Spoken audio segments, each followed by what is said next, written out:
Hi, I'm Amy with WTI. I don't know if you're like me, but I struggle sometimes to find a really healthy, great tasting snack that I can take on the go, not only for myself, but for my kids.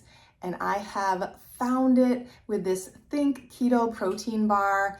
And the flavor is chocolate, peanut butter, and cookie dough. It is so delicious. Come check it out a little closer so you know what you're getting in this little package. This is 10 grams of protein. There's only 2 carbs, just 1 gram of sugar.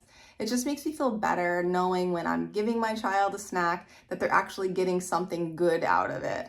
And again, the taste is amazing. You can't go wrong with any of these bars.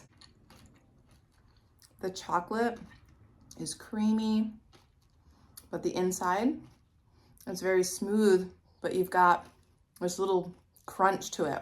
It's just perfect.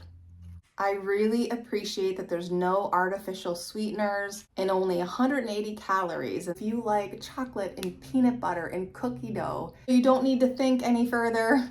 Grab them. You won't be disappointed. And that's my point of view.